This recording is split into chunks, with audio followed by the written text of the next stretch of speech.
Chicote no lombo do trabalhador e do pequeno empresário. Este é o Visão Libertária.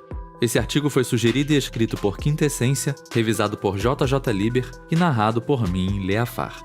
No início desse ano, o ex-presidente, ou ex-presidiário Lula, se manifestou publicamente a respeito de uma possível intenção de sua parte e do seu partido, o PT, de revogar a reforma trabalhista promovida durante o governo de Michel Temer, caso o Partido dos Trabalhadores consiga eleger o Molusco ou outro candidato para a cadeira da presidência da República este ano. Os motivos alegados para a revogação das mudanças realizadas em 2017 seriam a precarização das relações de trabalho, a retirada de direitos fundamentais e o fato de que a reforma, supostamente, não criou nenhum novo posto de trabalho. Dado o massivo apoio que o PT historicamente recebeu de centrais sindicais, qualquer pessoa com o mínimo grau de cognição poderá concluir que o grande interesse de Lula e sua trupe em relação à revogação das reformas trabalhistas de 2017 é recriar o famigerado imposto sindical, um absurdo trabalhista que obrigava cada trabalhador brasileiro, sindicalizado ou não, a entregar um dia de seu trabalho por ano para o sindicato que supostamente o representa. O fim da obrigatoriedade desse imposto causou um grande impacto nos cofres dos sindicatos.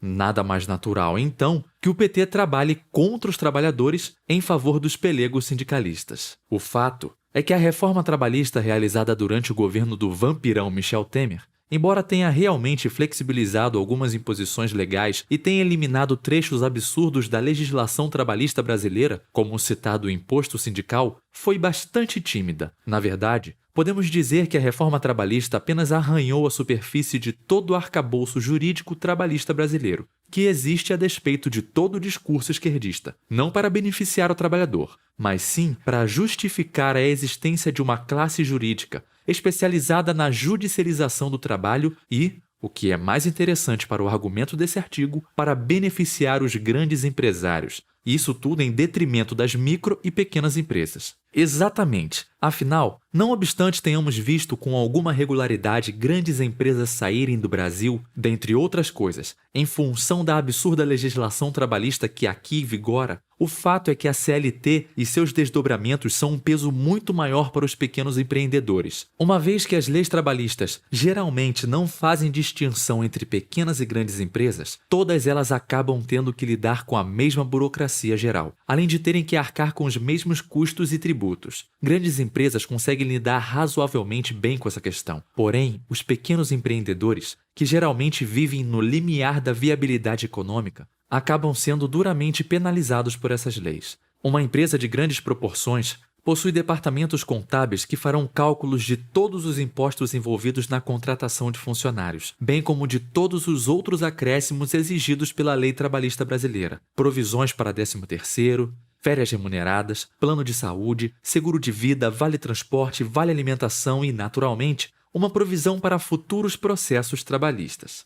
Tudo isso será levado em conta quando a empresa for estipular o valor do salário a ser pago a seus funcionários, e todos esses custos poderão ser diluídos junto aos demais custos de produção, sendo repassados ao consumidor final. Porém, se imaginarmos a realidade de uma microempresa ou de um microempreendedor individual, o MEI, perceberemos como a legislação trabalhista pode ser extremamente cruel. Mesmo uma empresa com 1 ou 2 funcionários precisará se submeter aos citados passivos trabalhistas, sendo que esta, por certo, não possui um departamento contábil especializado em mensurar os custos para incorporá-los aos cálculos de viabilidade econômica. Não é raro encontrarmos situações de empresários que se percebem sem recursos para pagar o 13º salário dos funcionários, ou que simplesmente precisam baixar as portas da empresa após um prejuízo oriundo de uma reclamação trabalhista. Naturalmente, as grandes empresas sabem dessa vantagem e, por isso, não faria muito sentido grandes corporações e mega empresários se posicionarem contra as leis trabalhistas brasileiras, como de fato não vemos acontecer.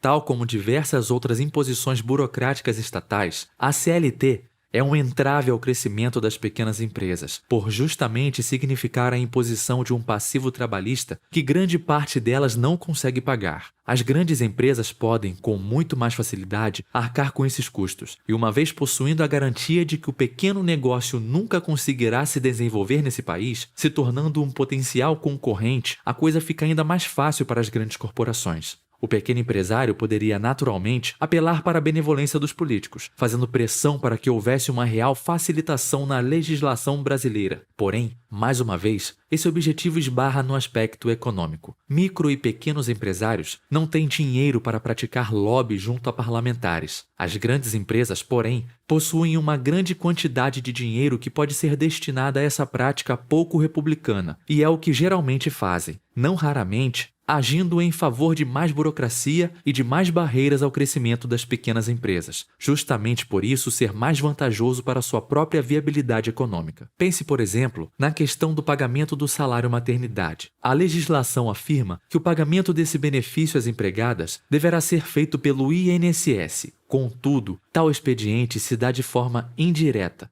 Em outras palavras, a empresa faz o pagamento à funcionária e recebe o equivalente do salário pago em desconto em sua guia de recolhimento do INSS. Para uma empresa com centenas de empregados, isso é relativamente simples de ser feito, porque o valor pago a título de INSS é muito mais alto que o salário das funcionárias afastadas. Para uma empresa que possua 1 ou 2 funcionários, porém, a coisa muda de figura. Geralmente, o valor pago à funcionária a título de salário maternidade é muito superior ao valor passível de ser compensado na guia de INSS. O resultado é que a microempresa precisa solicitar o reembolso dos valores devidos, num processo que pode demorar anos para ser concretizado. Uma recente lei, que foi tema de outro vídeo aqui do Visão Libertária, de nome "Bolsonaro sanciona a lei que vai dificultar ainda mais o emprego de mulheres", obriga as empresas a pagarem o salário das funcionárias gestantes durante o período de crise sanitária em que vivemos, sem que estas trabalhem presencialmente nos estabelecimentos. Mais uma vez, trata-se de uma lei que parece ter sido pensada para as grandes empresas, que, naturalmente, possuem condições de manter umas poucas funcionárias nessa situação. Pense, porém, no cenário de uma microempresa que possua apenas uma funcionária. E imagine que essa funcionária fique grávida. Bem,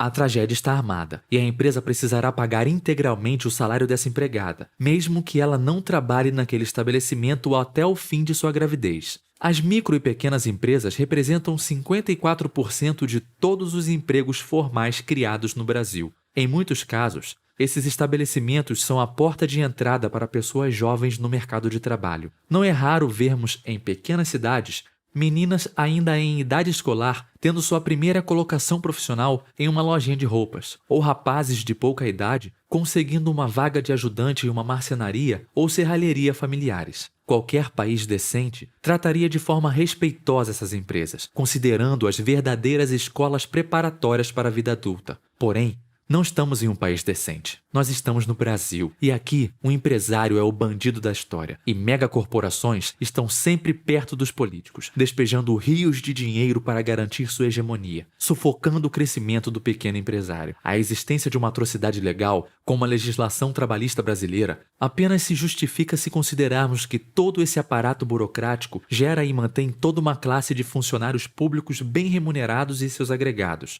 Juízes do trabalho, promotores, funcionários da justiça trabalhista, advogados especializados na área, sindicatos, enfim, toda uma casta cuja existência se fundamenta na CLT e em seus desdobramentos. É certo que, se houvesse um genuíno interesse por parte das grandes empresas, algum tipo de pressão visando a simplificação das leis trabalhistas poderia existir. Contudo, também para essa elite econômica, a legislação trabalhista brasileira é vantajosa, por submeter às mesmas regras draconianas o pequeno e o grande empresário. Este, naturalmente, pode arcar com os custos, mas aquele, na maior parte dos casos, precisa encerrar as atividades por simplesmente não conseguir lidar com toda a burocracia trabalhista e seus custos. Quando vemos Lula e seus companheiros advogando pela revogação da reforma trabalhista e em favor de mais controles estatais sobre as relações de trabalho, estamos vendo não apenas o conhecido favor petista pelos sindicatos, mas também uma curiosa predileção desse partido pelos grandes empresários, mesmo que em detrimento dos trabalhadores. Não se surpreenda ao ver mega empresários brasileiros de mãos dadas com o PT apoiando publicamente uma possível candidatura de Lula para a presidência. Trata-se de uma elite econômica defendendo seus próprios interesses, utilizando, dentre outras ferramentas, a bizarra legislação trabalhista para inviabilizar totalmente a concorrência dos pequenos empresários e das microempresas, condenadas à morte prematura